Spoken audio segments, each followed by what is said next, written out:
Innovate. Enable.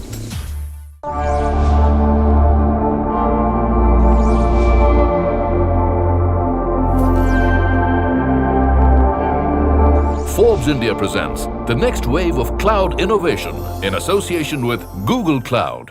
India's fintech revolution is going full steam ahead with adoption rates well ahead of global numbers, with annual growth rates estimated at double digits and a vast variety of services offering anything from buy now, pay later to collateral free trade financing, cryptocurrency to mutual funds trading. As digital payments become the norm, startups and big players are battling for attention to attract and retain customers. But to achieve that objective, fintechs are also looking to expand into other financial services by offering multiple products in a single platform. No wonder then that the size of the Indian fintech market is projected to rise from $31 billion to $84 billion in just the next 3 years. But these opportunities also present challenges for fintechs in terms of managing customer journeys, maintaining data privacy and security, and competition from traditional banks, not to mention the effects of a pandemic induced uncertainty on the economy. In this episode of Forbes India and Google Cloud present the next wave of cloud innovation, we will hear from leading players in the fintech space on how they are using the power of the cloud to jump to the next level of growth and addressing these challenges. But before that, let's get an inside look into the technology trends shaping the Indian fintech space with Nilesh Nakar, who's the partner for technology consulting at EY, and he brings with him over 2 decades of experience in the financial services industry and has played a critical role in furthering the development of fintech and digital transformation. Over to you, Nilesh. Thanks, Gautam. It's a pleasure. So I will break my thoughts into 3 broad areas. I think the first one is really the key trends that we are seeing from a financial services standpoint. And when I look at financial services, there's clearly a lot of flurry of activity that's happening on the lending side. So that's the first block. The second block is around insurance. Again, a lot of activity that's happening on the insurance and the insurtech side. And the third is around wealth management and the wealth tech space. Right now, when I really look at the first block, which is around lending, quite a bit that's been happening around. You will hear words like BNPL, which is the buy now, pay later proposition. Embedded finance is what we are seeing, changing lives in a very, very large way. The whole super app story as well, right? Because that in a way is touching all areas, whether it's around wealth, whether it's around insurance, whether it's around lending, is another large space that we are seeing. And all of this is buttressed with the capability on the payment side, right? So, and the way the digital payments have been made ubiquitous, is changing a lot of the way financial institutions and fintechs are solving problems for both customers as well as for merchants and MSMEs and SMEs. And I think a lot of focus is paid to the way consumers are getting impacted. I think there's a huge revolution underway on the way merchants, SMEs and MSMEs are really going to derive benefits of some of these fintech solutions that are coming into play, and I'll talk about it in a bit. So that's really the first block around banking, lending, and the fintechs that are focusing in that space. The second one is around insurance and insurtechs. And broadly, again, what we are seeing, again, trends that are there on the banking and the lending side is, again, on the insurance side, especially with embedded insurance playing a pivotal role. How do you embed insurance in a journey which the customer is taking, whether he or she is really buying a plane ticket or taking Ola or an Uber ride, right? Or just buying some expensive goods on the online journey, right? So the whole embedded insurance piece, and with it, the whole bundling of various covers that you would want really to protect your interest is another emerging area and seeing a lot of attention and traction. So I think that's the second one. The third one that we're seeing is around wealth tech, right? And I think the interest there again is on both sides. One is really outbound investments as well as inbound investments is one. Second is even the whole area around having a consultative approach to what you should be investing in, how much should you be investing in, no automating us and no driving that through machine learning algorithms rather than really leaving it to an individual to say that what is really good for you or not good for you. No, I think is another very, very interesting area on the wealth tech space side. Some very interesting work also being done around saying that how do we really address this issue around mis-selling, no, which is quite prevalent both on the insurance saving side as well as on the wealth tech side. I think using a lot of machine learning algorithms and technologies behind it to address some of it as we're seeing as interesting trends. So I think that's what we are seeing as broad trends, in the financial services space. If I look at some of the key influencers, right, on which is really enabling some of this, right? I think that 3-4 broad things that have happened, at least in India in the last 3-4 years, which is really enabling this. And I would really credit the regulators for some of these things because they are pushing the envelope on innovation as well. If you really look at Aadhaar, right, and what it's tried to solve really around identification, most of the key journeys that you see in financial services today start with saying that you need to have a KYC of a customer, right? And if Aadhaar was not there, right, enabling that journey on looking at KYC for a customer, right, would have been a non-starter in itself, right? So I think there has been some fantastic innovation that's been enabled on the back of Aadhaar, right, and coupling that with a lot of the machine learning algorithms that are being used really for image processing as well as video processing, I think has spawned a lot of innovation in that space. The second one is around GST, right? There's huge sets of data that we now have, which can be exposed as APIs, which gives you a good view into SMEs and MSMEs, right? Which can be used for a variety of purposes, right? You can look at the kind of sales that are being made. You can look at the kind of returns that are being made, what kind of goods are being sold, which states are they being sold into. A lot of data that is really available, right, to analyze and understand, various aspects of, whether it's a partnership firm or whether it's a private limited company or any of those entities which really have that data. And I think that's something which is fantastic in terms of, how data is going to be used to look at some of those innovations. I think the third one is really the whole payment rails around UPI, and the innovation, that it's spawning, especially, the moment of truth around payments. Whether it's you're in store and you want to check out and make a payment, are you online and you want to just have a smooth experience around just making a payment. And as they say that the best experience is not having any experience at all on that you actually made a payment, right? And we've seen that in the way we hail riding cars, etc. For that. So I think that's the third one that's been a key block on spawning some of this innovation. And the fourth one really, which is in the works, and I think can also be a game changer for people who are looking at accessing financial products in India, is around the whole account aggregator framework. Because what it's fundamentally doing is giving the power of the data that an individual has in any of the financial institutions. Right, is saying that power of sharing that data with whomsoever he or she wants is with that individual and not with the financial institution.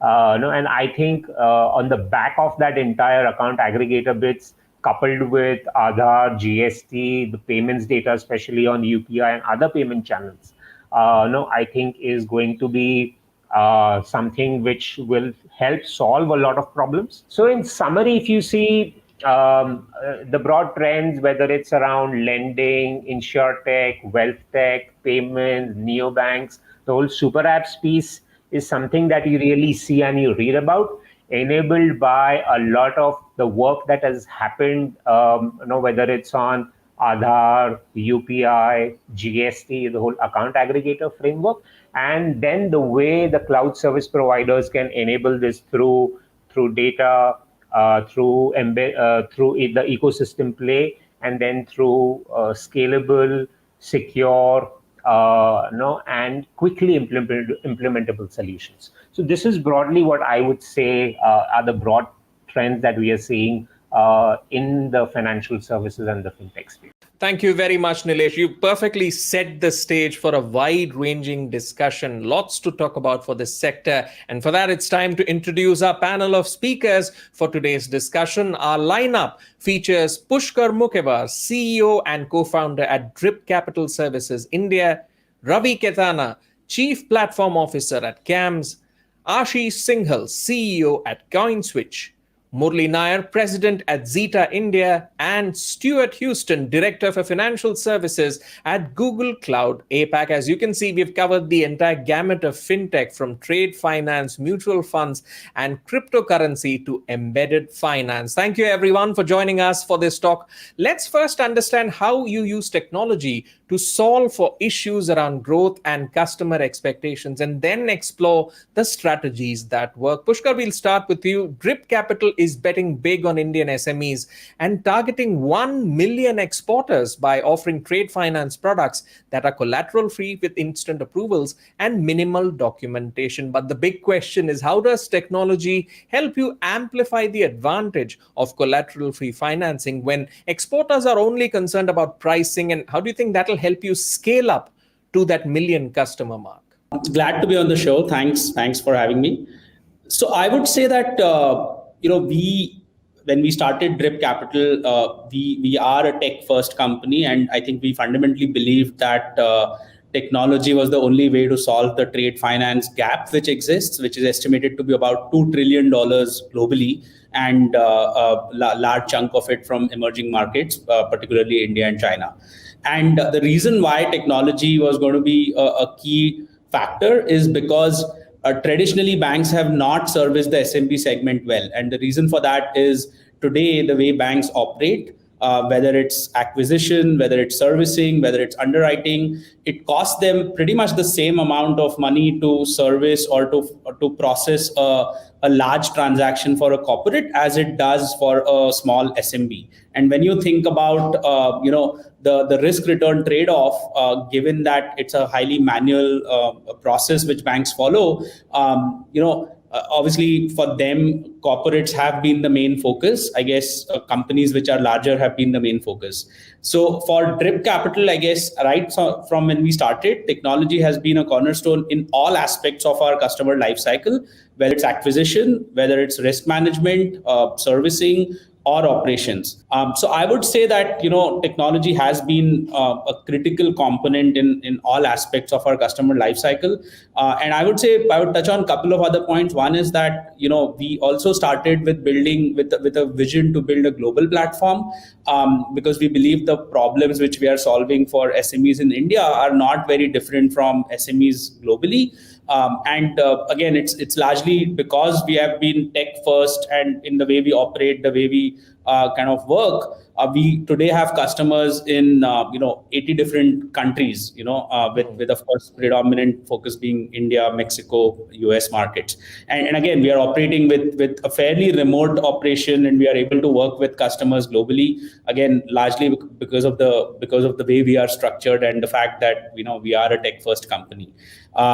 So yeah, I think combined with sort of the trends we've seen, and the fact that like we are just seeing much more digital adoption from customers. I think we are at the kind of cusp of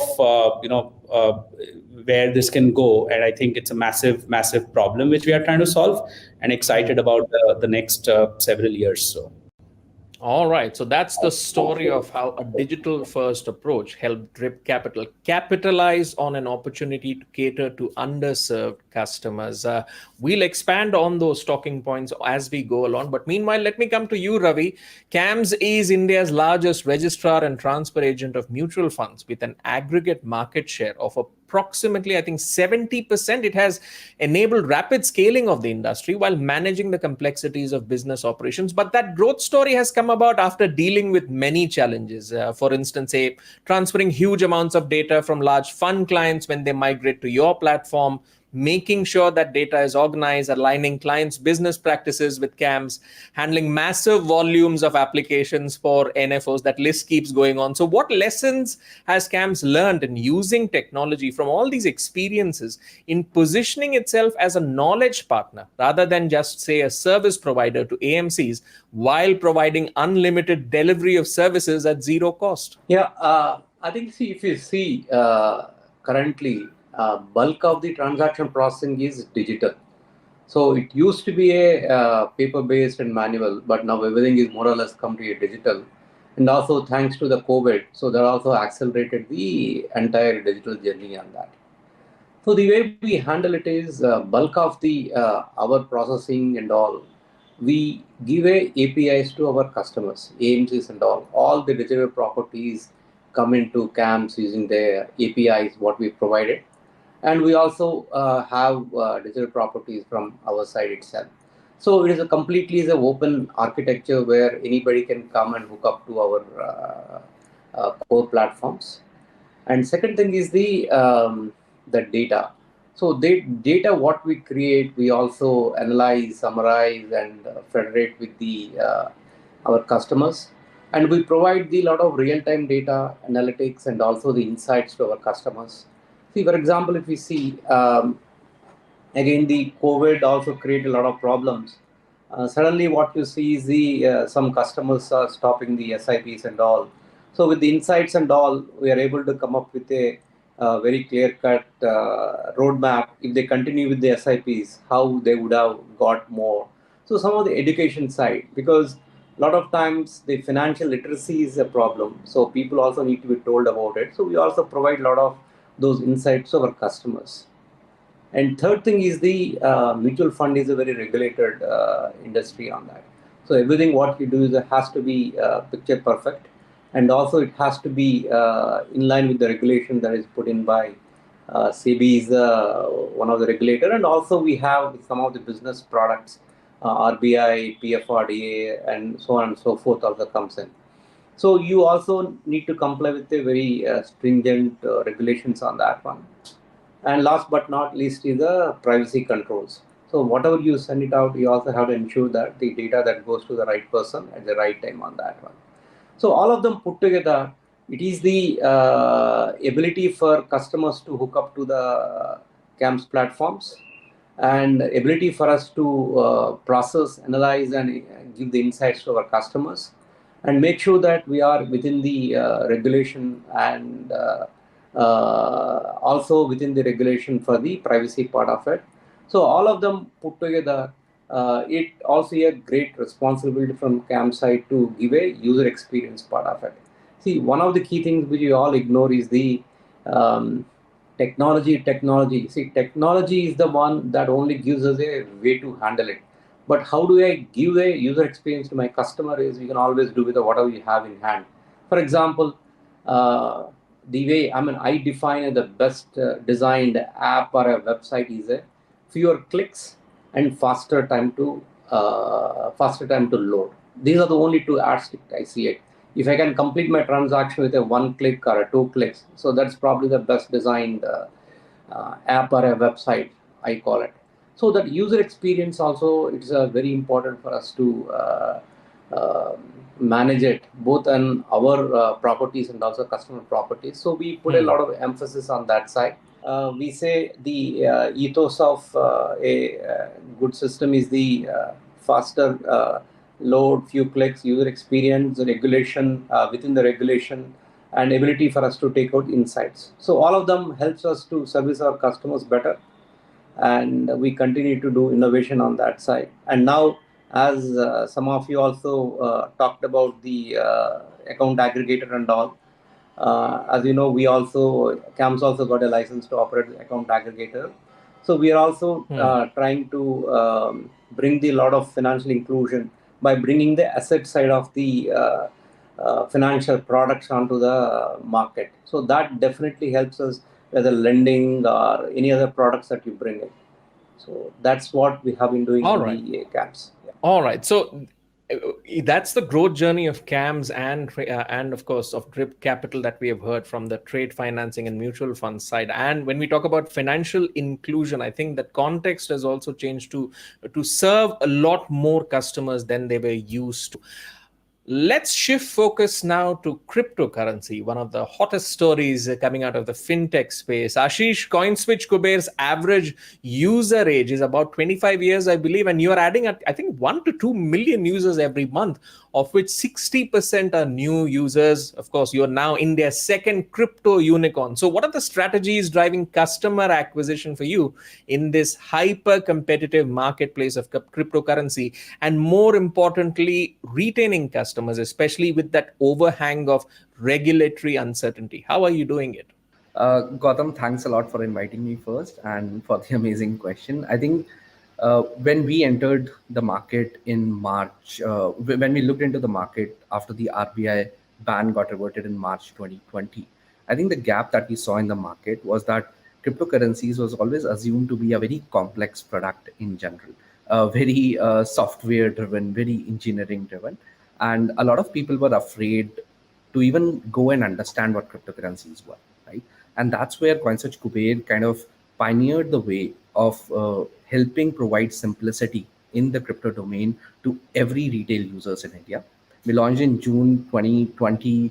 Within the last 16 months, have grown to over 11 million users. And a lot of people understand that crypto users are very tech savvy. But today, 55% of our users are coming from tier 2 and tier 3 cities. Over 4,000 cities in India are investing into cryptocurrencies through CoinSwitch Kuber. So it's the entire India which is now investing into cryptocurrencies, and the reason for that has always been about providing simplicity to our users, helping them start investing from just $100 into the ecosystem, providing them the knowledge about cryptocurrencies, helping them learn cryptocurrencies on the platform and evolve over time, learning what are the new use cases of cryptocurrencies, how can they do more with cryptocurrencies, and what cryptocurrencies are all about, right? Coming to the new users, obviously, we are seeing a great surge of users getting into crypto. These are very young folks, average age of about 25. These are the internet first generation, which are getting into crypto. They are learning. Earlier, what used to happen in any fintech revolution, India was almost 5 to 7 years behind the Western countries like US, right? Something amazing would happen there. It would take time to reach India and explode in India. But today, our young generation are learning things as they happen all across the world, right? So they are not behind the trend. They are, at the same par as rest of the countries, and that is why very young generation, the Gen Z population, is getting excited to buy cryptocurrencies, the new way to build companies of the future. We believe that the next Google, the next Facebook would come from India and would be built on blockchain itself. And this cryptocurrency revolution is providing a way to retail users a level playing field to invest in these startups at a very, very early stage itself, right? It is definitely risky, but it's also rewarding at the end of it, right? How do we retain these users? I think the retention, there is one simple mantra across all fintech domains. Today, 85% of the retail users leave stock industry within the first 2 years because their education, their knowledge do not evolve. They do not know what to do with the stock once they buy it, right? Even if it's up 10%, they would be wondering whether to sell the stock or to buy more of it, right? Because they don't have the knowledge or the right financial tools to figure out what to do, how to maximize their investment returns, right? And that is the same problem lies in crypto as well. We as a platform has invested a lot on education, on user journey, on helping them evolve over time, helping them learn what crypto is about, how their portfolios are evolving, what are the next steps for them to do in this industry, right? And that's why CoinSwitch, with its simplicity, with its education-driven agenda, would be able to drive not just the new user coming onto the platform, but the retention over the next 5 to 10 years. That's a very interesting case study, seeing how learning can be a value enabler to retain users in a hyper competitive market. And what we are also observing is all of you are capitalizing on pockets of opportunity and breaking down barriers within your organization in service of making customer experience, take it to the highest level possible. So I'm going to bring in a technology enablers perspective to this conversation. Stuart, cloud technology can bring together multiple data and operational systems that reside in silos and impede efficiency. So take us through how bringing data together shapes a clearer picture of the customer journey and predict marketing and business outcomes and create more personalized experiences for your customers. If you could give us some examples which could be taken from the global context and which could apply to India. You've heard all these wonderful case studies emerge on capitalizing on those pockets of opportunity. Your thoughts? Sure. Thanks, Gautam. And of course, great to be here and talk to everyone today. So I think the question around solving how to bring all of the customer data together, of course, fintechs have an advantage over all of the incumbents in that because they're being born in the cloud, they're able to design and deploy their architectures that are going to enable that single customer view in one place. A lot of the limitations that the large incumbents in banking, insurance, cap markets, and so on face is that data is, as you say, all over the place in operational systems, in analytical systems. And I think the core idea is when we think about, and this has been brought out in a number of the case studies that have just been shared, the core idea is if you focus on the customer journey and the customer experience, then all else will follow. And you need to do that really well. And the best way by far to do that is through the use of data and then activating that data at scale. So I'll give you two examples, one of which is, of course, Google itself. So, when we think about the Google consumer products that everyone's familiar with today, Google Search, Google Maps, Google Pay, and so on, these are all different product offerings to the market that all sit over a single view of our truth of the source of truth of the internet and our user base. So we're able to then target the right messages, the right information to the right people at the right time in the context that they're interested in that, whether it's navigating to dinner, whether it's searching for the next piece of furniture they need to buy, or any of the other use cases that come to Google. When you apply that thinking to financial services, we've been working with digital natives for a number of years now. And as was pointed out earlier, the journey began in other markets probably 2, 3, 4 years ahead of when we're seeing some of this significant traction in India now. One of the examples I'll give you is Monzo out of the UK. So Monzo was one of the earlier challenger banks, built their ecosystem on Google Cloud. And they've taken this idea at heart, as do many of our other clients in the fintech space today, of actually building that single physicalized view of the customer in Google Cloud that then services all of the acquisition, growth, and then retention strategies, usually through the use of machine learning at scale, to be able to deliver that compelling customer experience that keeps keeps customers with them and not looking at other options. But of course, complementing all that is a whole lot of, I'm going to use the term emerging technologies, but think of it really as new ways of storing and accessing data. So this is, for example, leveraging knowledge graphs to be able to understand not only all the attributes about a customer, but all the people they're connected to and how we can then leverage that broader set of information and data assets to truly understand where the customer is at in their journey, and then how we can make life relevant for them using some of our activated insights. Sometimes it may be offering more products and services. Sometimes it may be just a conversation or offering some additional value in terms of fee reductions and so on. So all of these types of use cases of machine learning really rely on a broad and expansive use of data to be able to understand the customer journey and then do something about that in real time as the customer's interacting with you. All right. Let's also talk about the discovery. When we look at a customer journey, Stuart, there's customer acquisition, there's customer engagement, and then there is customer retention. In your opinion, what is needed to drive customer acquisition, considering it's easy for customers to move to any platform that they choose? And we heard Ashish giving an example of a value enabler where learning is a component to retain users. In your opinion, what are the strategies to drive customer acquisition, and what could be some of the value enablers from your experience? Yeah, really good question. And of course, if I think about what differentiates fintechs from incumbents, it's largely, putting aside the technology enablers, it is largely that ability to truly understand what a customer wants and needs. And just to repeat one of the comments one of my earlier colleagues on this call just talked about, make that journey as simple and as relevant as possible to what that customer is trying to achieve. So I think it's a really interesting problem statement in the financial services industry with fintechs, given that almost all customers are acquired through digital channels. And of course, as everyone would be aware, the use of cookies for personally identifiable information is going away fairly quickly in the next year or two.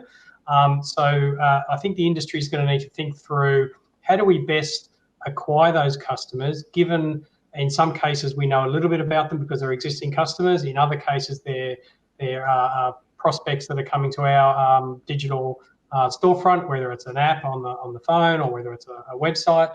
How do we understand the context of those customers and deliver that compelling experience to them? I think the core idea of I heard one client talk about this last year: know me, understand me, and assist me.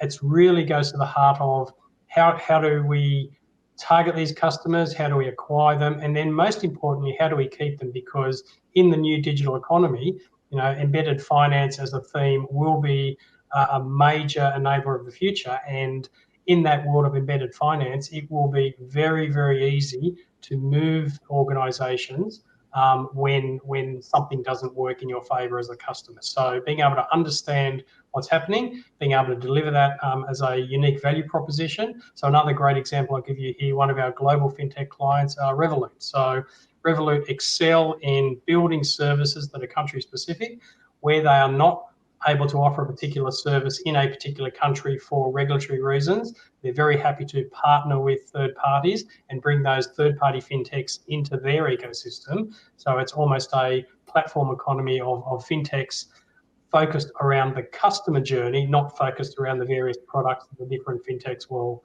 offer. So I think we're going to see more and more of that.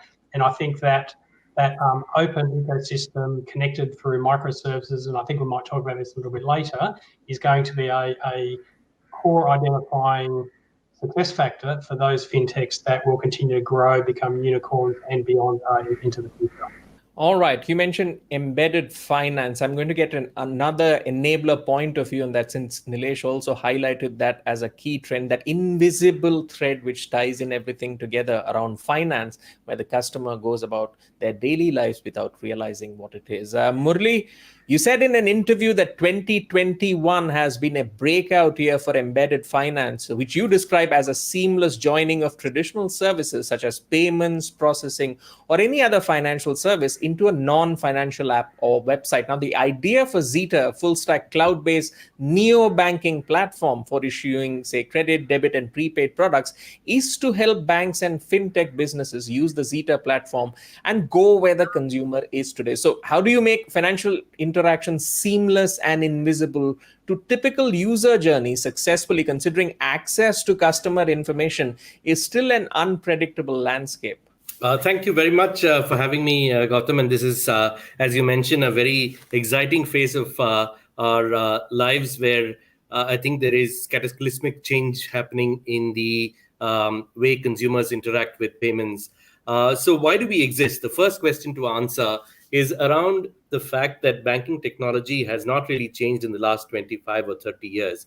If you think about many of the existing financial institutions, they still use legacy technology. They probably bring together 8 or 10 systems before a consumer's mobile application can be used for any commerce transaction in the first place. So if you really think about reimagining the way consumers interact with digital commerce, the need was to really create a cloud native API and mobile first microservices architecture based system, which could be infinitely scalable and provide everything to a financial institution, from core processing to fraud management, to card management, to digital channels and marketing, all in one vertically integrated technology stack. And that's what Zeta built.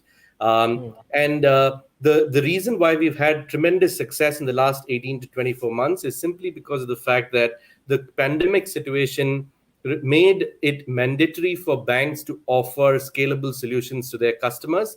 And many of them were struggling with the sheer velocity of these transactions because they had legacy systems which were deployed on-prem solutions where infinite scalability was really a challenge. Stuart talked about the scalable the naturally scalable environment that a cloud-hosted solution provides.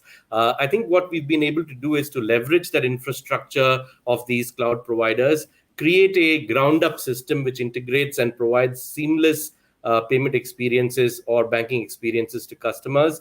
So we are a B2B platform. We talk to both banks and fintechs,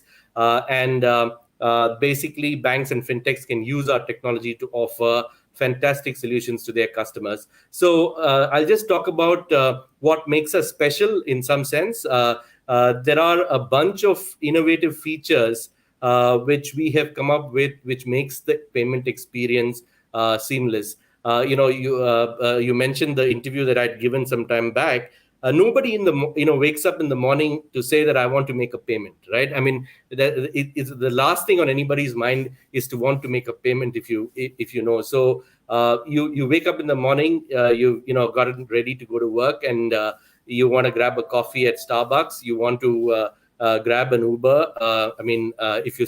If you've started going to work, that is obviously. But you want to make sure that all of these experiences are completely seamless.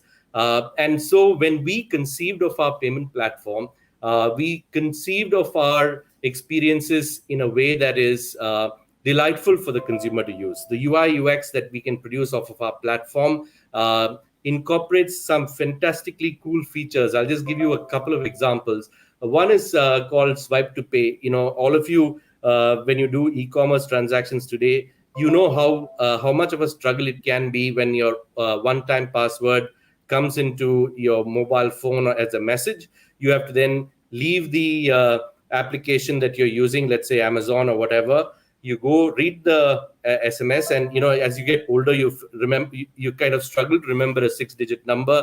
So you perhaps do it in two parts. You first write the three digits of the number, and then you go back, see the message, and then input the next 3 digits.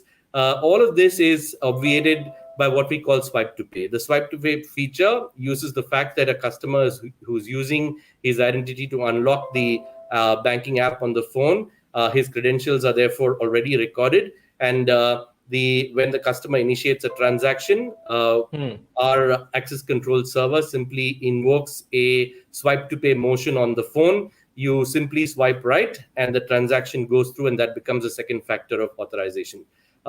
This is invisible payments at its best. You don't need to leave the app that you're using to buy your the articles that you wanted to buy. The payment experience is absolutely seamless. All right, that's the attraction of consumers segment. Let's also look at the retention of consumers, and I'll bring in Stuart. Stuart, as I mentioned earlier, retention is tougher for a lot of the fintech players because you have to expand your services and make sure all those services are in one platform so that it's easier for the customer to access. So how can fintechs leverage customer base and technology in the B2C space to achieve scale at, say, the global level and extend to maybe unassisted lending, DIY wealth management, insurance distributions, and become a partner in embedded finance space? Yeah, so I think a lot of what Murali just talked about is absolutely in line with where I think the industry is going, and I'll actually take it one step further. So certainly embedded finance is the single biggest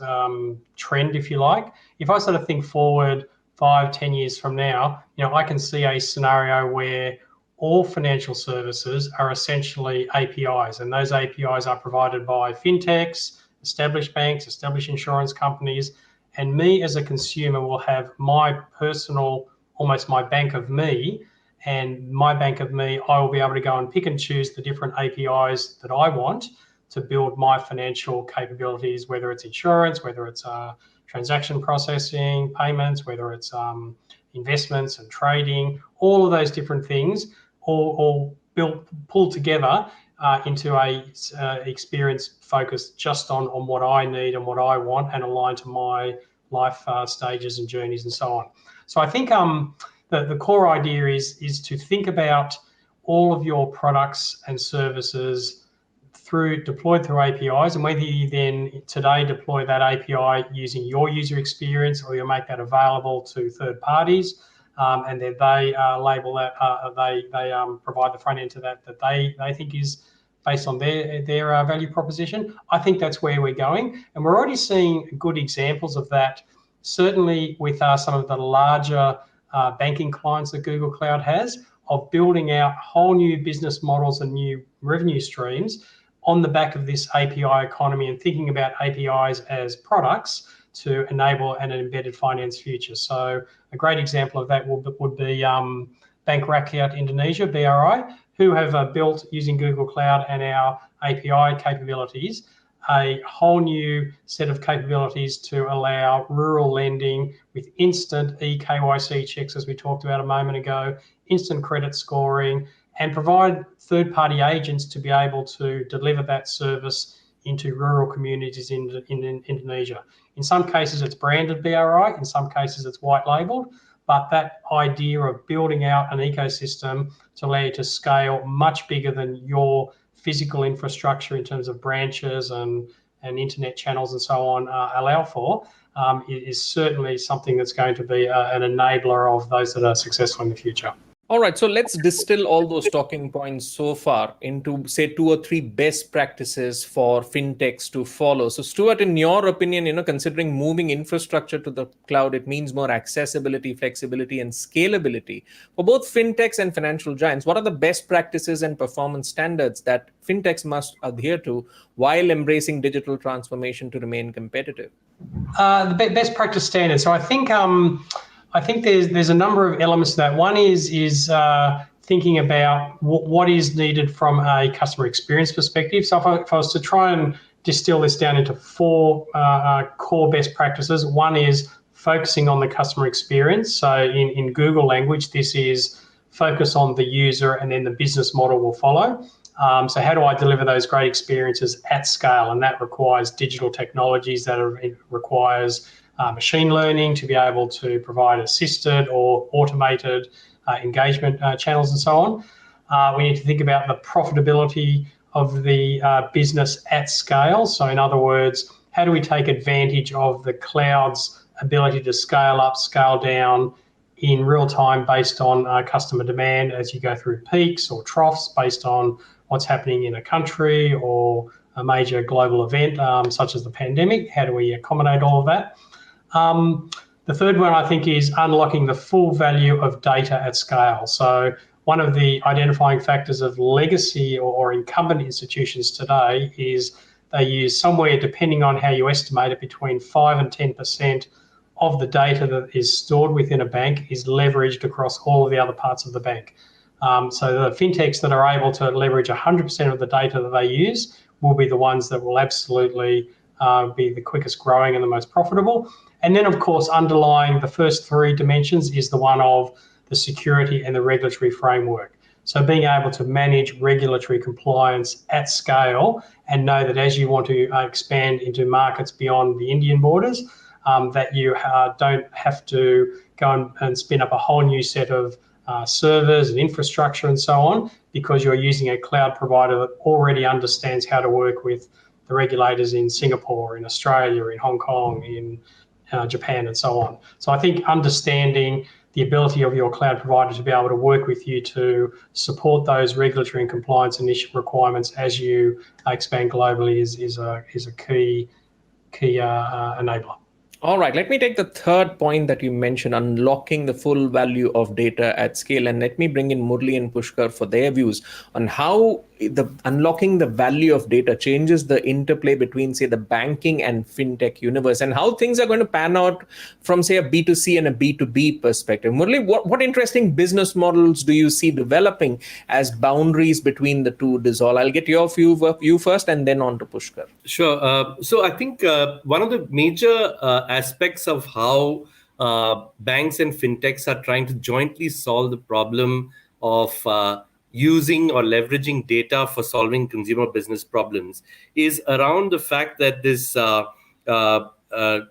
there are specialist sort of fintechs which are using data that's otherwise not used by the bank, for example, to underwrite a new set of customers.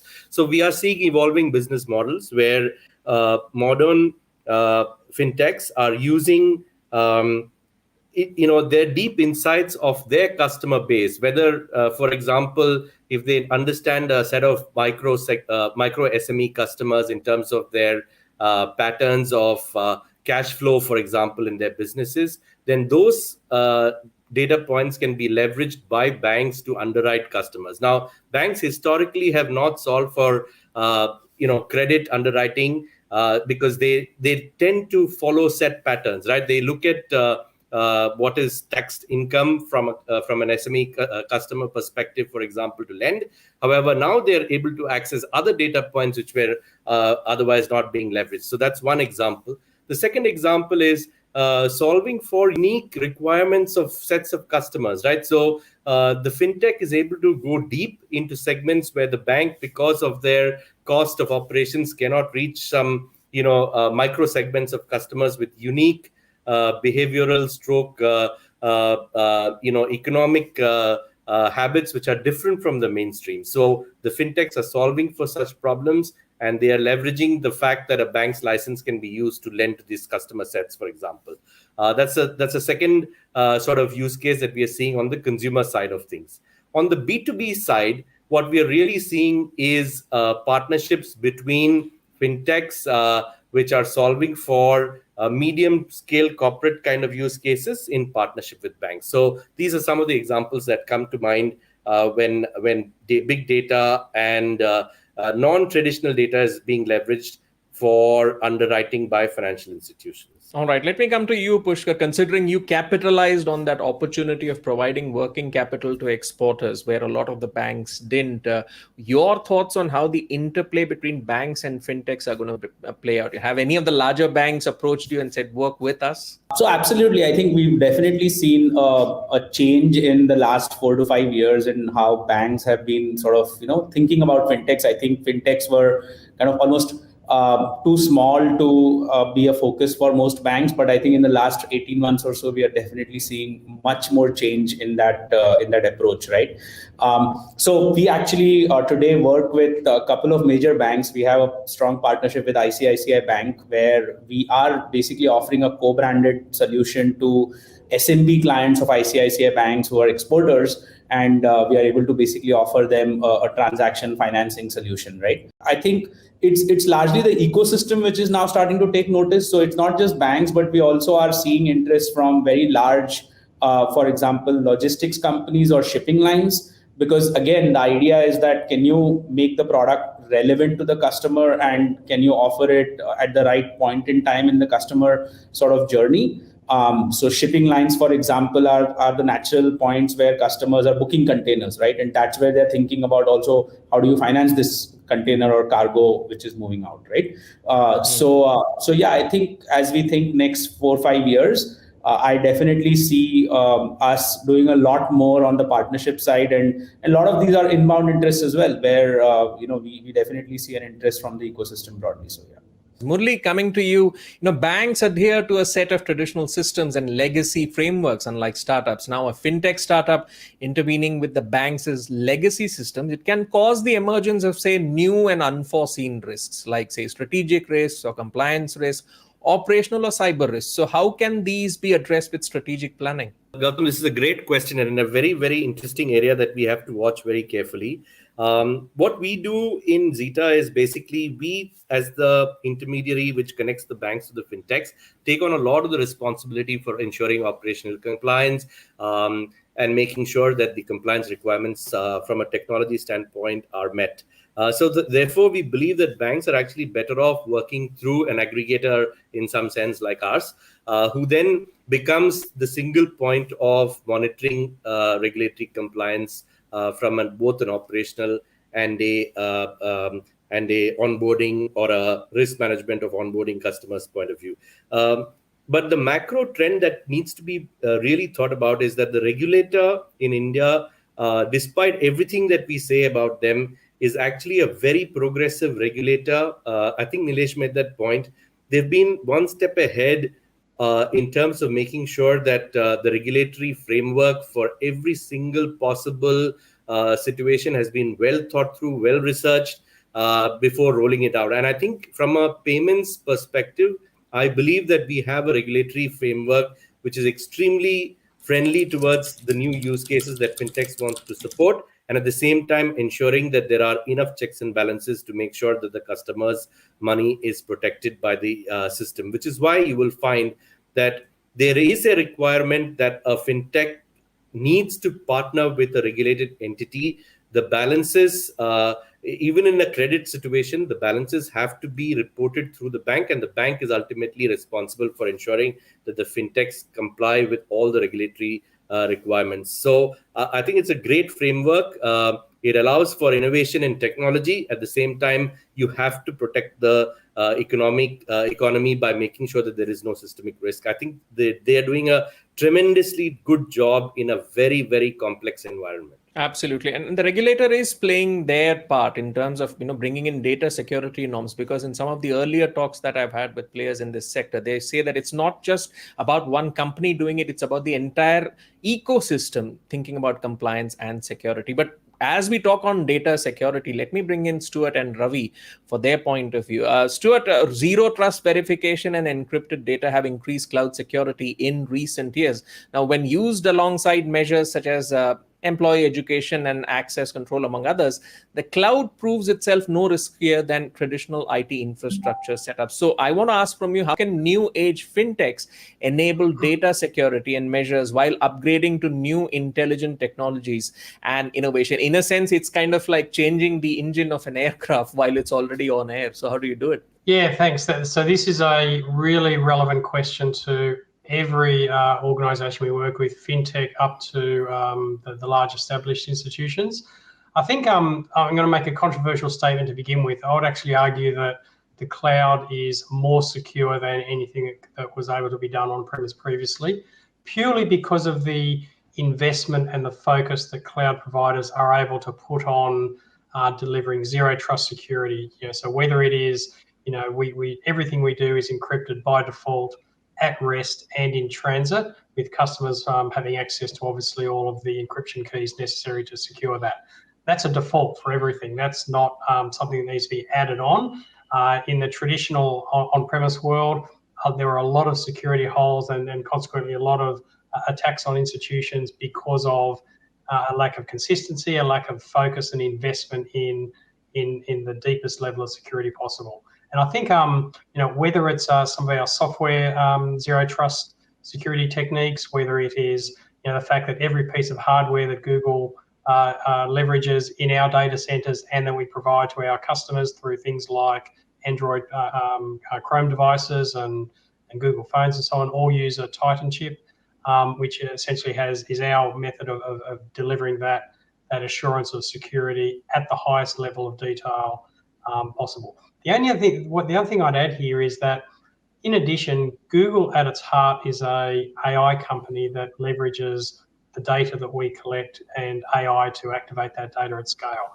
We're actually now beginning to apply some cutting edge AI techniques to security itself for financial services. Just a few months ago, we announced a partnership with BBVA out of Spain to actually build a new AI-driven security control framework that detects and prevents security threats in real time using machine learning. So there's some really strong capabilities today that I would argue are stronger than what organizations can do by themselves, because of our global scale and emphasis on security, but also some really innovative AI-driven enhancements that will be coming in the future. All right, Ravi, let me get you in for your perspective. Considering mutual funds is a universe which keeps expanding. In your experience, what's your advice to fintechs to balance, say, data security with innovation while they upgrade to, say, new and intelligent technologies? No, I think security definitely is an important part of it. But what is general belief is that user experience and security go two different sides of the spectrum. But what is important is the security has to be invisible and shouldn't be impacting the user experience. There are ways to do it, and I'm sure a lot of fintechs are already adapting to that. In my view, as I said, the data in transit, data at rest, and minimalization of the data transfer across the participants, and redacting the data that is on a need-to-know basis, and of course, ability to provide the right to delete and all. I think if people can take care of all those things, I think that will enable the entire user experience at no expense of security. So both should go hand in hand, because it can't be one or other one. Because at the end of the day, we keep collecting a lot of PII data. If that data is not secured and not put in a proper use, so there will be a lot of other problems on that. And if they can take care of, I mean, as I said, I repeat, redaction, encryption, both at the transit level, at also rest level, and also minimalization of the data transfers, and selective showing of the PII data, I think that will ensure the security, at the same time better user experience. All right.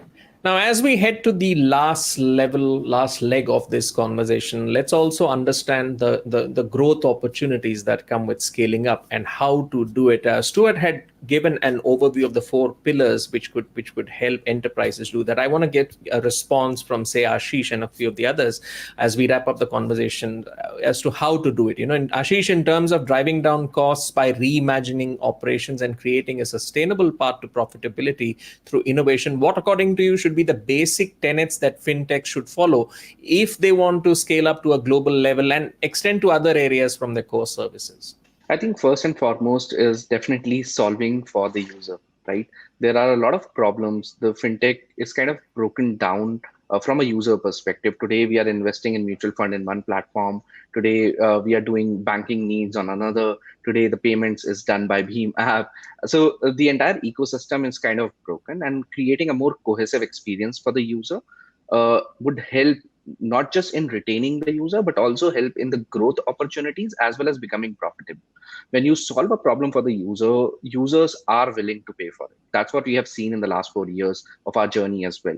If you solve the problem well enough for the user, users are willing to pay for the service that you provide them, right? And going by that, we believe that if we keep on solving the right customer problem, we would be able to achieve the growth that we have seen and we would continue to see for the next few years, alongside helping ourselves as a business grow and be profitable. And that's like a cycle, right? If we as a business are doing well, we solve more problem of the user. And if more problem of the users get solved, the business keeps on increasing, right? So I think having that flywheel in motion, making sure that we are solving the right problems for our users every single day would be the key to success in fintech. And in fintech, there are a lot of problems to solve. That is why it is so exciting and it is so evolving every single day that we are getting new opportunities to build amazing innovations, amazing products for our users. And I think if we continue to do that, the growth and profitability would go hand in hand. All right, Pushkar, your thoughts on balancing growth and possibility as you scale up to other markets and scale up to other products. What are the basic tenets, according to you, that fintech should follow? Yeah, I think, agree with Ashish. Ultimately, it does come down to solving the problem for the user and strong retention, right? Only when, even Stuart brought up this point that, when you acquire customers, if you're able to create a wow experience for the customer, business models follow, right? So just to give you an example, at Drip, we have a very high retention rate. Almost 80 to 90% of our customers are transacting with us, even 1, 2, 3 years out, right? And we are able to do that because we basically try to focus on creating that wow experience in the first transaction so that they keep coming back to us. And ultimately, if you retain the user, all your economics pan out, right? Because your long-term value is much higher than what you spent acquiring them. They're coming and engaging with you. It also opens up opportunities to offer other kinds of relevant products and services. So I think as we Drip as while trade finance has been the core offering, I think we see that there are light products like trade insurance, for example, trade payments, trade, helping them with trade. So a lot of opportunities open up once the user is happy and engaged with you on your platform. So that's how we think about it. And I think profitability follows from that. So. All right. Murli, your thoughts? If you've made a promise to the customer, do not break it, right? And you have to be consistent about how you deliver value to the customer. The second is that you can never put their safety and security at risk. You have to have an architecture in your systems which is, like Fort Knox. You cannot have any security compromise because that is the ultimate break of trust. And the third is, when you are scaling up, just make sure that you test to death before you scale, so that you are able to take care of, making sure that your service that you provide to customers is uninterrupted. I think these are some of the three major principles that I would hold dear in ensuring long-term success if I'm a fintech. All right. As we wrap up, Stuart, your response to what the panelists have said in terms of what fintechs should be doing as they look to scale up their products and services and scale up to other markets as well. Yep. So I agree with everything that's been said. Certainly, when I think about how I'd respond to that on behalf of Google, our first and foremost principle is focus on the user and all else will follow. So I mentioned that earlier. That was brought up by a number of the panelists just then. Focus on the user experience and all else will follow. Then there's a couple of others that I'd add in. So, at Google, we like to think 10x. So not how do we incrementally improve something 10%, but how do we improve it 10 times, whether it's building a new market, whether it's improving a process, whatever it might be. So 10x thinking or moonshot thinking is another way to describe it. The other principle I would have is this idea of launch products and then keep listening and pivoting as customers give you feedback around what's working, what's not working, what's relevant, and so on. And then finally, use data, not opinions. So follow the data, follow what the data is saying about what's working and where the opportunities are. All right. As the quote goes, some men see things as they are and say, why?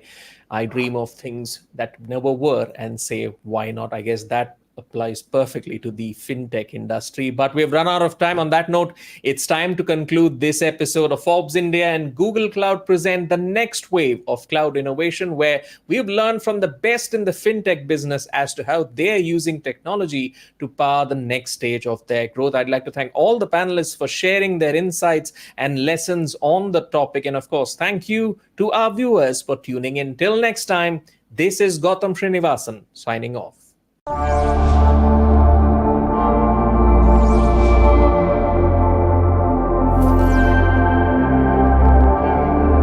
Forbes India presents the next wave of cloud innovation in association with Google Cloud.